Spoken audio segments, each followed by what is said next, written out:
أعوذ بالله من الشيطان الرجيم بسم الله الرحمن الرحيم وصلى الله وسلم وبارك على سيدنا محمد وعلى آله وصحبه أجمعين رب اشرح لي صدري ويسر لي أمري واحلل عقدة من لساني يفقهوا قولي. Toujours dans la continuité de notre explication de la qasida de notre cheikh Ahmed bin Mustafa al-Alawi, donc qui avait expliqué dans cette risala al-Alawiyya les fondements ainsi que le cheminement dans le tasawwuf, et on en était quand le cheikh parle effectivement de al-Nihaya, à savoir une fois qu'il avait expliqué le début du cheminement, qu'il en avait décrit l'étape intermédiaire, il finit en montrant ce qui est l'étape, je dirais, finale, l'étape qui mène justement à la connaissance réelle d'Allah. Et comme il l'explique lui-même dans cette qasida, cette connaissance ne peut se faire que par un moyen qui est la khulwa, à savoir la séclusion, le fait de s'isoler un endroit pour faire le zikr d'Allah. Donc il nous disait justement, il nous expliquait les adab, à savoir les convenances qui étaient nécessaires dans cette khulwa. Maintenant, il va nous expliquer les fruits de la khulwa, comment est-ce que la personne arrive à la connaissance d'Allah. Et donc il finit juste avec les convenances, puisqu'il nous avait dit il ne s'arrête pas, celui donc qui est en khulwa, et il n'est pas distrait de faire le zikr, et donc qu'il essaie aussi de sortir de sa wayanfi khawatir an babi qalbihi, et de même qu'il essaie de chasser toutes les pensées de son cœur. Donc, et il nous dit finalement illa khatiran dallahu ma ahsanah bil infirad wa tawhid arafah. Donc il dit effectivement la personne qui fait la khulwa doit chasser de son esprit toute chose, donc toute pensée de son cœur.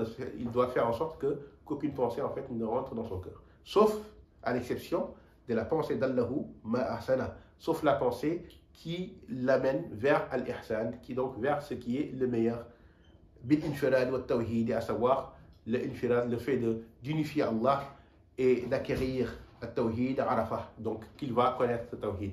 Donc le cheikh nous indique ici que effectivement il faut chasser toute pensée de son cœur, sauf la pensée qui est saine. Donc c'est la pensée en fait qui vient du ruh. Et cette pensée là, en fait, c'est pas une pensée qui va chasser la personne d'Allah, mais au contraire va le rapprocher d'Allah. Et donc il doit chasser de son cœur pensée, sauf la pensée qui finalement est une pensée qui mène au tawhid d'Allah. Et donc cela, il faut, pour pouvoir l'expliquer et le comprendre, il faut bien sûr avoir l'explication d'un cheikh Murabbi. Et donc ça, ce que le cheikh nous a expliqué par rapport à cela, c'est que la pensée qui est saine n'est qu'une pensée qui se fait d'abord en zikr, c'est-à-dire que quand la personne est en état de zikr et en état de vision. Donc c'est à ce moment-là que cette pensée, en fait, elle est vraiment saine. C'est-à-dire que quand cette pensée elle vient, c'est une pensée qui est inspirée par le ruh, parce que la personne est en zikr, et en plus qui va lui expliquer justement la vision qu'elle est en train de faire. C'est-à-dire cette vision, elle peut être une vision de la lumière, ou bien une vision d'image du malakut ou du mulk, mais dans tous les cas, il faut que cette pensée soit accompagnée de vision et de zikr. Et donc cette pensée-là, c'est cette pensée-là qui va mener à Allah. Et donc toute autre chose que toute pensée qui ne respecte pas ces conditions, en fait, n'est pas de la bonne pensée, donc comme le cheikh nous indique, qui mène au tawhid. Donc au contraire, il doit essayer de chasser toutes les pensées et de ne rester qu'avec une pensée qui le mène à la connaissance d'Allah. Donc, et il nous dit de même, donc cette personne-là qui est en khulwa n'abandonne jamais le zikr. Et donc c'est effectivement ce que notre cheikh nous a fait expérimenter par le fait de rester constamment en zikr sans s'interrompre, hein, tout le temps de la khulwa. Donc la personne ne s'arrête jamais de faire le zikr. À tout instant, il est en train, sa langue est en train de faire le zikr. إلا إذا أظهر وهكذا لا يترك ذكر بحال إلا إذا أظهر من فيض الكمال. Donc de même, donc cette personne n'abandonne jamais le zikr, d'accord, et il reste tout le temps dans cet état de zikr, sauf si effectivement il a une pensée, il lui apparaît quelque chose qui découle de, je dirais, des effluves de la perfection d'Allah. Donc, cette personne n'abandonne jamais le zikr, sauf s'il lui apparaît des effluves venant de la perfection d'Allah. Donc, qu'est-ce que le cheikh veut nous dire ici? Donc, il y a deux éléments importants ici. C'est tout simplement le fait que, déjà, la khulwa, le résultat de la khulwa, c'est la vision, puisque le cheikh nous indique ici, effectivement, qu'il apparaît à la personne des choses. Il a adhara. Sauf si des choses lui apparaissent. Donc, c'est-à-dire que la personne, il lui apparaît des choses. Donc, la khulwa, le but de la khulwa, c'est effectivement la vision. Donc, différemment de ce que disent certains qui se prétendent soufis, mais qui en réalité n'ont absolument aucun lien avec ces sciences-là, la tasawwuf, c'est la vision, comme le cheikh va l'indiquer, mais le but de la khulwa surtout, c'est la vision. C'est donc arriver à la vision qui va nous mener au tawhid. C'est-à-dire que la science des soufis n'est pas une science qui est basée sur le raisonnement. Ce n'est pas une science qui est basée sur la preuve, à savoir la preuve rationnelle, comme c'est le cas des gens du kalam, ou bien c'est le cas du fiqh. Ce sont donc des raisonnements par induction.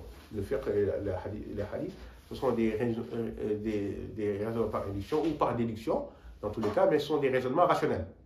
Alors que le tasawwuf, justement, son but, c'est de sortir du rationnel. C'est-à-dire que la personne, tant qu'elle reste dans le domaine de la raison, eh bien, ce qu'elle dit peut être réfuté ou pas, dans tous les cas. Mais le soufi, lui, dépasse cette étape de la raison, puisque lui, ce qu'il cherche, c'est ash-shuhud, à savoir la vision directe, de sorte que pour lui, il ne reste pas de doute, en fait, ou même ce qu'elle a vécu, c'est quelque chose qu'elle a goûté réellement. Donc c'est ça la différence entre le soufi et les autres sciences, le tasawwuf, parce que cette science-là, elle est basée sur ce qu'on appelle az-zawq, la gustation, le goût. Et comme on dit souvent, on aura beau décrire le miel, à savoir la couleur du miel, le fait que ce sont les abeilles qui le font, que c'est une chose mielleuse et tout, avec, voilà, qui est très odorante et tout. Mais tant qu'on ne l'a pas goûté, en fait, on ne saura jamais ce qu'est la réalité du miel. C'est exactement ça. C'est-à-dire que les mutakallimin, par exemple, ils vont décrire Allah avec les sifat. Ils vont dire, effectivement, Allah il a 20 sifat qui lui sont obligatoires, 20 qui lui sont absolument impossibles. Les choses qui sont possibles, Allah, il a tel et tel sifat. Mais cela, c'est une description, je dirais, rationnelle. C'est comme celui qui décrit le miel en disant le miel, il est jaune, le miel, il est fait par les abeilles.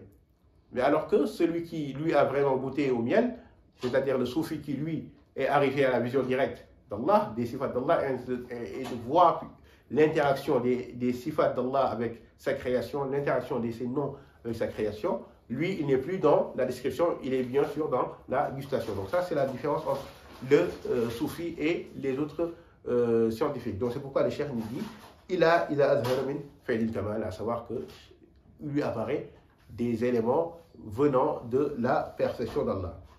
Et donc, c'est quoi le but de cette vision? En fait, le but de la vision, c'est pas seulement de voir, c'est justement de s'éteindre, en réalité, d'atteindre ce qu'on appelle al-fana.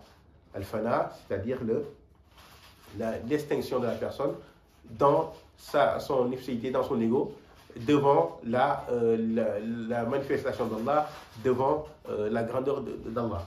Et donc ce fana, en fait, la khulwa, tout le processus dans lequel on rentre, mais dès le début du cheminement, par exemple, comme le cheikh l'a indiqué, en faisant en sorte que ses membres soient habitués à l'adoration, en faisant le zikr, tout cela, c'est pour arriver à cette étape de fana, c'est-à-dire quand la personne oublie tout ce qu'elle est, de sorte tellement elle s'est accrochée à ce qu'Allah voulait, donc à ce qui mène à Allah, que finalement elle disparaît totalement. Elle disparaît totalement. Donc totalement qu'elle disparaît totalement dans sa personnalité, à savoir que la personne, à un moment donné, tellement elle est absorbée dans ce zikr, et elle est absorbée par la manifestation d'Allah, que finalement elle oublie qui elle est. Pourquoi? Parce qu'elle disparaît totalement dans la devant la grandeur d'Allah. C'est ce que Sayyidina Cheikh, plutôt Sayyidina Moussa, a expérimenté dans sa khulwa, comme on a expliqué la dernière fois, quand il a dit Rabbi arini anzur ilayk. Donc quand Allah s'est manifesté à la montagne, comme ici, il a azhara min fayd al-kamal, fakharra Moussa sariqa, à savoir Moussa, il est tombé totalement dans le sacre, il est tombé totalement évanoui, totalement évanescent. Donc ça, c'est la réalité du fana. L'idée qu'on cherche dans cette khulwa, c'est ne serait-ce qu'un instant goûter au fana, goûter à la disparition, sa propre disparition, au fait que nous-mêmes soyons néants et que devant, il ne reste plus qu'Allah. Et donc c'est pourquoi le cheikh dit Ma yafnihi an hadha al-kawn mujammila fi dhatihi subhanahu wa ta'ala. Donc il dit effectivement le faydul kamal, donc cette apparition qui vient des effluves de la perfection d'Allah, va éteindre la personne, donc celui qui est en khulwa, an hadha al-kawn mujammala. Il va l'éteindre de ce monde. Donc il va éteindre la personne de ce monde total, fi zatihi, mais il va l'éteindre dans quoi? Dans l'essence d'Allah. Subhanahu wa ta'ala, dans l'essence d'Allah, exalté soit-il. Donc de cela, il ne faut pas comprendre que la personne disparaît dans le zat d'Allah. Non, c'est pas ça, puisque la personne en réalité n'a jamais existé en fait. En réalité, c'est ça. La créature n'est qu'une chose, comme les gens du kalam l'ont indiqué, n'est qu'une chose qui est possible. En fait, du fait qu'elle est une chose possible, comment est-ce qu'elle peut prétendre à l'existence? C'est une chose qui est possible, qui donc peut disparaître d'une seconde à l'autre. Et ici, le but donc justement de cette quand le cheikh parle du fait que yafnihi fi zadihi, c'est tout simplement que la personne, en réalité, elle retourne à l'état primordial avant la création, où kan Allah wa la shay'a ma'ah. Kan Allah wa la shay'a ma'ah. Allah était, il n'y avait rien avec lui. Et donc, c'est-à-dire que la personne retourne à cet état-là, à cet état où, effectivement, il n'existe plus et que elle sent l'être d'Allah dans toute chose. Tout simplement parce que avant la création, ces créatures n'existaient pas. Donc c'est ce que le cheikh dit dans ce vers-là, en disant que la personne finalement qui est dans le khulwa, yafnihi an hadha al-kawn, il disparaît totalement de ce monde. Iz kana Allahu wa la zala kama kan. Donc pourquoi? Parce que comme je viens de le dire, iz kana Allahu, tout simplement parce que Allah était et il n'a jamais cessé d'être comment il est. Comment il était. Donc Allah était, il n'a jamais cessé d'être comme il était. Donc ça, c'est un principe qui est connu du kalam et de la aqidah, de la croyance, comme quoi Allah ne change jamais. Allah n'est pas quelque chose qui est... le changement ne peut pas être possible à propos d'Allah. Donc ici, le cheikh nous dit, effectivement, Allah était comme il est, comme il a toujours été, à savoir un, et il n'a jamais cessé d'être comme il est. Et ceci est l'implication, ceci est la réalité de l'extinction du fana pour que tu comprennes. Je t'explique donc, le cheikh nous indique ici, c'est quoi la réalité du fana. C'est-à-dire que la personne, elle goûte l'instant, puisque le tasawwuf de toute situation, elle goûte l'instant avant la création, où rien n'existait si ce n'est Allah. Et donc ici, différemment de ce que propagent les mensonges que propagent certaines personnes, il n'a jamais été question, quand on parle de fana, de dire que Allah se mélange à sa créature, que toutes les créatures sont Allah, ainsi et d'autres élucubrations comme cela, qui sont bien sûr fausses, puisque les créatures, quand on parle de fana, c'est l'état où les créatures n'existent même pas. Il n'y a que Allah, tout simplement. Donc quand on parle de fana, c'est que la personne, par le fait qu'elle a finalement complètement disparu par les exercices spirituels, par le zikr, ainsi que par le fait d'enlever tous ses sens, il ne reste en lui que cette graine de lumière divine dont le cheikh a parlé, de sorte que elle expérimente l'état d'absolue présence d'Allah. Tout simplement avant même que les créatures existent. Et quel est le fruit de ce cheminement que le cheikh nous dit? قَدْ أَشْرَقَ الْقَلْبُ بِنُورِ رَبِّهِ. Donc à ce moment-là, le cœur est illuminé par la lumière de son Seigneur. Le cœur est illuminé par la lumière du Seigneur. وَالْكَوْنُ قَدْ تَلَاشَى مِنْ ظُهُورِهِ. Et le monde disparaît et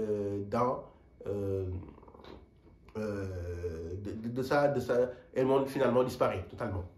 Donc ici, ce que le cheikh nous indique, c'est que en fait, l'état qu'on arrive au fana, l'état du fana, c'est justement que la personne, قَدْ أَشْرَقَ الْقَلْبُ بِنُورِ رَبِّهِ. C'est-à-dire qu'à ce moment-là, toute chose disparaît dans ce cœur, si ce n'est la lumière. C'est ça que l'état de fana dont le cheikh nous parle, que en fait, la lumière dont il a déjà parlé, hein, cette lumière divine que les Karkaïs, dont les Karkaïs témoignent et qui fait l'objet de moquerie malheureusement par certaines parmi les soufahas, eh bien c'est cette lumière dont le cheikh parle ici, à savoir que le fana, c'est le moment où justement le cœur, la lumière brûle tout ce qui est dans le cœur et que la personne finalement ne voit que cette lumière-là. Et donc tout disparaît si ce n'est cette lumière-là, et donc c'est comme si la personne elle-même disparaissait totalement dans cette lumière-là et ne ressent plus que cette lumière. Donc c'est ça en fait, en réalité, le fana. Et donc quand on dit le fana, le fait qu'Allah ait été avant cette créature, en fait c'est ce moment-là, par le fait que la personne disparaisse totalement dans la lumière divine. Et ces étapes-là, de la khulwa jusqu'à ce que le cœur lui-même soit totalement illuminé par la lumière, eh bien ça c'est une chose qui est connue par les soufis. C'est-à-dire que tout simplement les soufis ont largement décrit toutes les étapes de la khulwa, toutes les étapes du cheminement spirituel. Et ce cheminement spirituel n'est rien d'autre que le Isra que le prophète alayhi salam et le Mi'raj que le prophète alayhi salam a fait. Le Isra, le voyage terrestre, et le Mi'raj, le voyage céleste.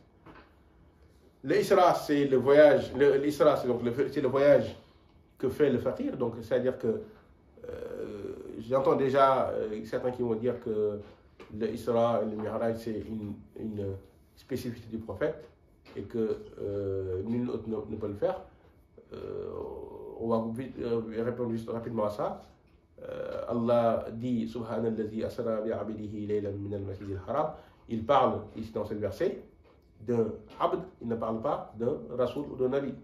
C'est-à-dire qu'Allah a indiqué clairement dans ce verset-là, Asra, qu'il a fait l'Isra à son serviteur, le prophète alayhi salam. Donc toute personne qui est serviteur peut finalement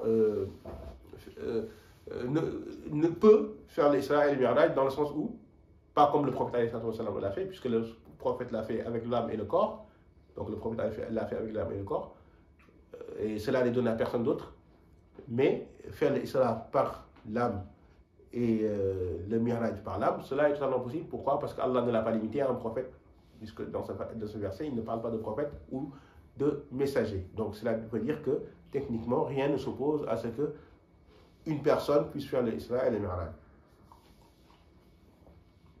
Donc ça veut dire que, comme je disais donc, que ce Isra, c'est quelque chose que les chouyoukhs ont décrit. Et donc j'en prends témoin le livre d'Al-Ibriz, Kitab al-Ibriz, du Cheikh Abdul Aziz Dabbagh. Donc ce livre, machallah, le Cheikh a décrit en long, en large et en travers tous les cheminements du soufi. Donc tout ce que le Cheikh Al-Alawi a condensé dans cette racida, le Cheikh Abdul Aziz Dabbagh l'a détaillé au plus haut détail, en indiquant c'est quoi, comment est-ce que la lumière commence à apparaître dans le cœur du mouride, en état de khulwa, quelles sont les choses qu'il voit successivement, c'est-à-dire qu'il nous indique qu'effectivement il y a 7 cieux, comme le Mi'raj du prophète, hein, et que justement quand la personne fait le Mi'raj, et ainsi de suite, elle commence à voir telle et telle chose au premier ciel, telle et telle chose au second ciel, telle et telle chose au troisième ciel, ainsi de suite, jusqu'à nous indiquer quand la personne arrive au 7e ciel, maintenant, elle commence à naviguer dans la lumière d'Allah. Et jusqu'à ce que, après, donc le cheikh nous indique tout le temps, hein, pour commenter ce verbe du cheikh al-Alawi, quand il dit comment est-ce que ce monde disparaît, le cheikh nous indique, donc, Kitab al-Ibriz, vous pouvez aller voir, qu'en fait, comment est-ce que ce monde, comment cela se fait? C'est que quand la personne, effectivement, a fini de voir ce qu'il y a dans le premier ciel, il doit rassembler tout ce premier ciel dans une seule vision. Et il nous dit, mais cette vision, il le rassemble dans un anneau de lumière. C'est ce que le cheikh Abdulaziz Dabakh dit, c'est pas moi qui le dis, c'est lui qui le dit. Hein. Donc il rassemble sous ce ciel, par exemple, il a fini de regarder tout ce qui se passe dans le premier ciel, avec tout ce qu'il peut y voir comme tel et tel prophète, et bien après il doit rassembler tout ce premier ciel dans une seule vision. Et cette vision doit se voir comme un anneau. Exactement comme l'anneau dont le prophète a parlé dans le hadith qui est connu, hein, comme quoi le premier ciel par rapport au second ciel n'est qu'un anneau au milieu d'un désert. Donc c'est exactement ça. Et donc cette personne-là, effectivement, le cheikh nous dit, effectivement, la personne voit le premier ciel comme un anneau de lumière une fois dans une seule vision, ainsi de suite. Et donc une fois qu'il a fini de voir le second ciel, il rassemble la vision du second ciel dans un anneau de lumière. Donc c'est ça, ces anneaux se mettent ensemble une par une. Donc ce que Ibn Arabi d'ailleurs a indiqué dans son livre, hein, la production des cercles. Il ne parle que de ça, simplement. La production des cercles, c'est le fait de rassembler la vision du monde créé dans des anneaux. Tout simplement, dans ces anneaux, donc ces cercles. Et donc, jusqu'à ce que la personne arrive, une fois qu'elle a rassemblé toute la créature dans une seule vision, pour voir que cette créature n'est rien, toute la création n'est en fait rien, il n'y a rien dedans, eh bien, à ce moment-là, la lumière du cœur commence à déborder, jusqu'à ce que cette personne-là puisse arriver à la disparition de ses propres sens. C'est-à-dire que toute la créature disparaît et il se retrouve devant la manifestation divine. Et c'est comme ça que son cœur arrive au fana. Donc c'est exactement ce que le cheikh nous indique ici dans ce vers en nous disant c'est-à-dire que le monde finalement disparaît du fait que la personne que la lumière justement a débordé dans son cœur et que la lumière s'est manifestée dans son cœur. فلا يرى للكائنات منزلا متصلا به لا منفصلا. Donc de même à partir de ce moment-là, celui qui est en khulwa, il ne voit aux créatures, donc toutes les créatures existent, il ne voit en elles, il ne les voit plus comme ayant une consistance, il ne les voit plus comme ayant une consistance, mais il les voit plutôt mutasilan bihi, comme étant liés à Allah, la munfasila, et non pas détachés. Qu'est-ce que le cheikh veut dire ici? C'est qu'une fois que la personne effectivement a eu cet état de tawhid, a goûté à la réalité du tawhid, à savoir quand il est revenu à l'état où les créatures n'existaient pas et que Allah était seul, kan Allah wa la shay'a, quand il était tout seul, et bien effectivement, à ce moment-là, il commence à voir l'action d'Allah sur toutes les choses. Et donc, comme je le répète, hein, ce dont il est question, ce n'est pas de dire qu'Allah se trouve dans toutes les choses ou que toutes les choses sont Allah comme les mensonges que colportent certaines personnes. Non, ce que le cheikh nous indique ici, c'est qu'il voit que toutes les choses finalement sont liées à Allah. Et que justement, c'est Allah qui agit finalement derrière toutes les choses. Et que toutes les créatures qui existent ne bougent que par sa volonté et ne bougent que par l'effet de son essence, par l'effet de ses sifat ou par l'effet de ses noms. Et que toutes les choses qu'on voit sont une manifestation finalement soit d'un nom d'Allah, soit d'un de ses sifat. Et donc la personne apprend. C'est comme ça qu'elle apprend, c'est comme ça qu'on parle d'apprendre le tawhid. C'est-à-dire qu'elle apprend à observer derrière chaque créature l'action d'Allah. Et donc, c'est ça en réalité ce que certains ont appelé wahdatul wujud, mais qui en réalité n'est rien d'autre que wahdatul shuhud, à savoir que la personne dans sa contemplation, quand elle regarde des choses, eh bien elle essaie de percevoir dans chaque chose, quelle qu'elle soit, l'action d'Allah dans la chose. À savoir, toutes ces choses-là qui n'existent que par Allah, donc mutasilan bihi, par Allah, qui sont tous liés à Allah, comment est-ce que Allah agit derrière elle. Donc c'est ça, en fait, tout simplement, l'apprentissage du tawhid. Donc parce qu'une fois que la personne a fait la khulwa, eh bien, elle doit essayer justement de décrypter je dirais cette danse, ou bien cette symphonie des sifat d'Allah et des noms dans sa création, justement pour apprendre l'interaction des noms, apprendre l'interaction des attributs d'Allah. Et c'est comme ça que finalement les shuyukh disaient, comme l'Ali ibn Ata dans ses hikam, qu'elles n'agissent que dans chaque action, il voit d'abord Allah. Après l'action, il voit Allah. Avant l'action, il voit Allah. Et ainsi de suite, ainsi de suite. C'est-à-dire que chaque fois, du fait que la personne étudie finalement le tawhid, étudie l'unicité d'Allah, ainsi que sa présence finalement dans sa création, eh bien, il ne cesse d'être étonné. Il ne cesse de découvrir tout le temps les subtilités de la création et les subtilités de la manifestation d'Allah dans ses créations. Donc il dit فَالْوَاحِدُ كَمَا كَانَ وَلَمْ يَزَلْ. Donc l'unique, donc Allah, comme il était, n'a jamais cessé de l'être. إِذَا النَّعُودُ تَنْجِلَا بِوَصْفِ الْكُلِّ. Parce que tout simplement, ces attributs se manifestent dans leur entièreté. Donc exactement ce que j'étais en train de dire. Le cheikh nous dit, donc l'unique, kama kan lam yazal, a toujours été comme il a toujours été. Izan nu'ud, à savoir que ces sifat, ces attributs, tandila biwasfil al-kulli. Donc pourquoi ces sifat, eh bien, se manifestent dans leur entièreté. Donc c'est exactement ce que j'étais en train d'expliquer et que le cheikh nous dit dans ce vers. Et il dit فَحِينًا لِلذَّاكِرِ فَقَدْ وَصَلْ. Il dit maintenant, attention, bravo, ou bien félicitations au zakir, à celui qui fait le zikr, فَقَدْ وَصَلْ. Parce qu'il est arrivé à son but. Et son but c'était quoi? La connaissance d'Allah.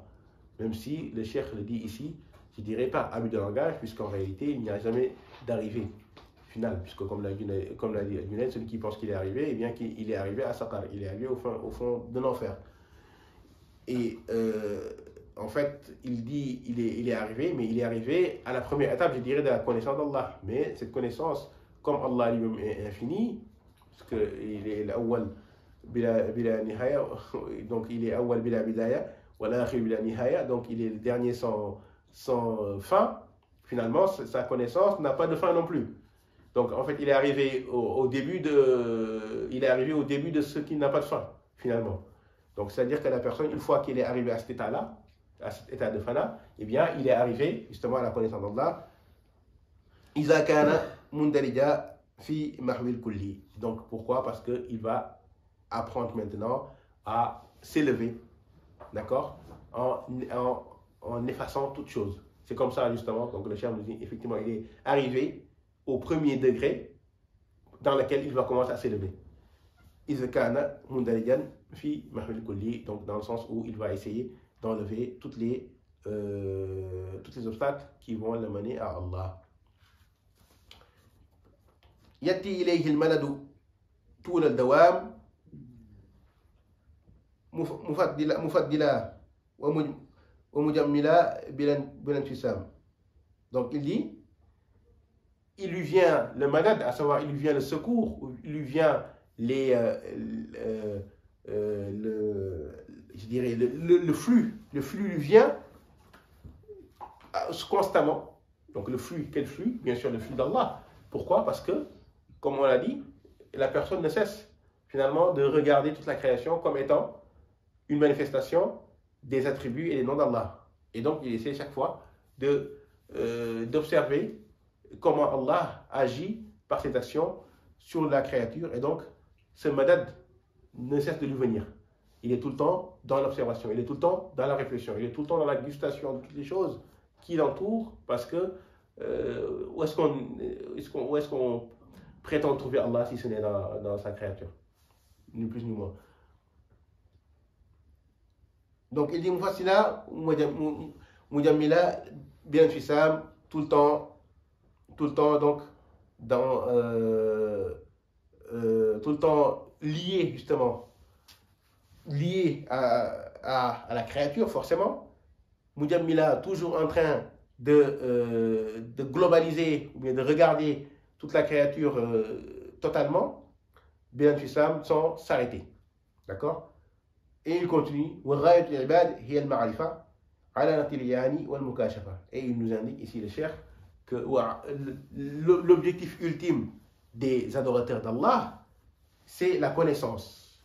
L'objectif ultime des adorateurs d'Allah, c'est la connaissance par la voie de la vision directe et du dévoilement. Donc ici, le cheikh nous dit donc le but des adorateurs d'Allah, c'est sa connaissance par la vision directe et le dévoilement. Donc ici, le cheikh nous indique tout simplement que le but du tasawwuf, ce n'est pas le bon comportement, ce n'est pas d'être un adorateur, à savoir quelqu'un qui fait beaucoup d'adoration, d'actes de dévotion, mais le but du tasawwuf, ce n'est rien d'autre que la connaissance d'Allah. Et donc la connaissance d'Allah, par contre, ce n'est pas une connaissance livresque, ce n'est pas une connaissance rationnelle et intellectuelle. Non, il nous indique la voie pour connaître Allah, c'est bil-ayan, à savoir par la vision directe. Donc vision, bien sûr, quand on voit vision directe, ce n'est pas la vision des yeux, c'est la vision du cœur dont on parle, donc la vision du cœur, donc wal mukashafa, ainsi que par le cash, à savoir par le dévoilement. Donc dévoilement, c'est quoi? C'est la levée des voiles qu'il y a entre le serviteur et son Seigneur. Et donc, à savoir que les soufis, eux, vivent dans ce monde-là ce que, je dirais, la personne, l'humain du commun, va vivre dans l'au-delà. Puisque dans l'au-delà, on lui dira, maintenant, on t'enlève le voile finalement. C'est maintenant qu'on t'enlève le voile. Alors que le soufi dit, c'est maintenant qu'on va enlever le voile. Donc, c'est pour ça que les soufis, ce dont le cœur est rempli de lumière, ce sont des personnes qui, eux, vont penser au paradis sans même entrer au paradis sans jugement. C'est-à-dire que ce sont les premières personnes qui vont entrer au paradis sans le jugement. Tellement, ils ont connu leur Seigneur dans ce monde déjà. Ils n'ont pas besoin qu'on les juge. Ils passent au sirat sans jugement. Donc les premiers. Avant même qu'on fasse le jugement. C'est-à-dire qu'avant quand même que les gens ne soient jugés, les gens sont sous le soleil, comme le rapporte du prophète 500 ans sous le soleil qui a été descendu. Donc, eux, ils sont déjà au paradis, alors que les gens, ils sont même pas encore jugés, ils sont en train d'attendre sous le soleil qui a été rapproché des hommes. Tout simplement pourquoi? Parce que eux, ils n'ont pas cette étape-là de dire je ne connais pas mon Seigneur, ils connaissent déjà leur Seigneur. Avant que, justement, ne viennent à ces hommes qui sont rentrés là, avant qu'Allah ne vienne se manifester à eux, et que, comme le hadith est rapporté par Tawatur, l'imam Muslim, Bukhari et l'imam Ahmed, comme quoi les hommes vont, une fois qu'Allah va se présenter à eux, sous une forme, ils vont dire on ne te connaît pas. Allah va se présenter à eux 3 fois, et les hommes vont dire tu n'es pas notre Seigneur. Allah va se présenter aux hommes, il leur dit je suis votre Seigneur, il dit tu n'es pas notre Seigneur. Ils lui diront les hommes tu n'es pas notre Seigneur. Alors ça, c'est des musulmans. Donc, je dirais quelle humiliation que de dire devant ton Seigneur, qui te dit c'est moi, tu lui dis tu n'es pas mon Seigneur, tellement tu ne l'as pas connu dans ce monde. Donc tellement tu étais aveuglé par ton nafs, tellement tu étais aveuglé par ton ignorance de ton propre Seigneur, que Yawm al-Qiyam, quand il va venir te dire c'est moi, tu vas lui dire non, c'est pas toi. Et donc, même pas une fois, 3 fois, subhanallah, c'est quand même assez, c'est quelque chose pour lequel la personne doit se réveiller dans sa tête en se disant Yawm al-Qiyam, Allah va être devant moi et je ne vais pas le reconnaître. Et donc de chercher quelqu'un qui va le mener à cette connaissance d'Allah. Donc ça, c'est un impératif. C'est un impératif, c'est pourquoi le Junaïd dit celui qui meurt sans nous accompagner, il meurt sur des grands péchés sans s'en rendre compte. Mais quel plus grand péché que ton Seigneur vient te dire c'est moi, je suis devant toi, je suis ton Seigneur, tu lui dis non, c'est pas toi. On attend notre Seigneur, c'est pas toi. Subhanallah, et pas une fois, 3 fois. Donc ça, c'est l'humiliation suprême. Et donc le soufi, lui, on lui enlève le voile dans ce monde même. Le voile lui est levé dans ce monde même, il connaît son Seigneur, c'est-à-dire que lui ne sera même pas tenté par cette épreuve-là, il sera déjà au paradis, parce qu'il sera entré son jugement au paradis, tout simplement parce qu'il connaît déjà son Seigneur. Donc ça, c'est la réalité du tasawwuf, tout simplement. Ça, c'est la réalité du tasawwuf. Donc le prophète nous dit, alayhi salam, 70 000 personnes qui vont entrer au paradis sans jugement, leurs cœurs sont comme sont remplis de lumière, puisqu'il nous dit que leurs cœurs sont comme soit comme la pleine lune, soit comme le soleil. Et on lui dit quoi? Est-ce que ce sont des prophètes ou est-ce que c'est des anbiya? Non, il dit non, ce sont des salihun wa sadaqul mursalun. Non, ce sont des hommes pieux, tout simplement, et qui ont confirmé, non pas wa sadaqul mursalun, non, mais qui ont agi wa sadaqul mursalun, wa sadaqul mursalin, donc à savoir qui ont agi comme les mursalun, à savoir qui ont confirmé les envoyés, les prophètes. Et donc, et le cheikh il continue en disant وَالْمُرْشِدُ فِي ذَلِكَ يُهَازِيهِ إِلَّا إِذَا تَمَكَّنَ مِنْ أَمْرِهِ.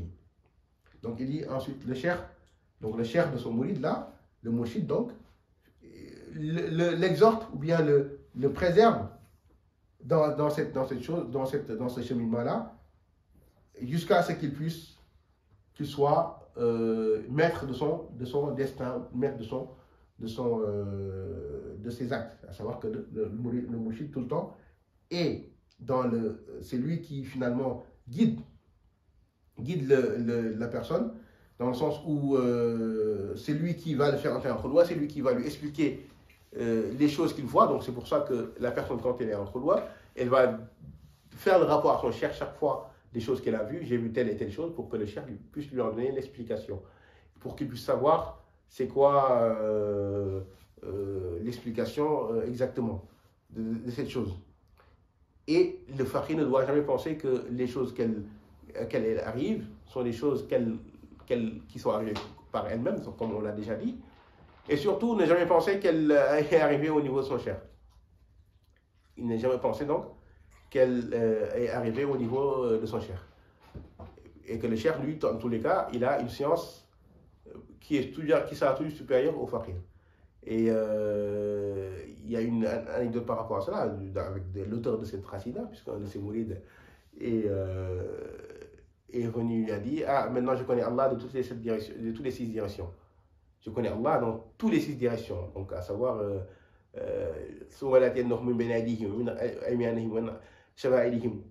donc, comme il a dit dans le verset, donc, à Shaitan, en disant, je vais le venir de haut, de bas, de devant, derrière. Donc, le faqih est venu dire au cheikh, je connais Allah de toutes les directions qui existent. Parce qu'il a fait la khulwa, donc il pensait qu'il connaissait Allah. Et le cheikh lui a rétorqué, donc pour lui indiquer que justement, quoi que tu connaisses Allah, je connais Allah mieux que toi, mais tu as oublié une 7e direction. Mais vous savez qu'une 7e direction n'existe pas, il n'y a que 6 directions. Le cheikh lui a dit, tu as oublié une 7e direction, au fi anfusikum, afala tubsirun. Et dans toi-même aussi, est-ce que tu as oublié? Donc pour lui dire que dans tout ce que tu feras, le cheikh, il sera donc quelqu'un qui connaîtra Allah mieux que toi. Et il dit, donc le cheikh, lui, ne cache absolument rien à celui qui est dans le cheminement. Minal murad aidan wal khawatir. Donc de même que donc, la personne ne doit rien cacher à son cheikh, que ce soit dans ses intentions ou même dans ses pensées. Donc il doit tout rapporter au cheikh pour que le cheikh puisse le guider et lui indiquer exactement la marche à suivre pour arriver à la marifa, puisque le cheikh c'est lui qui connaît le chemin.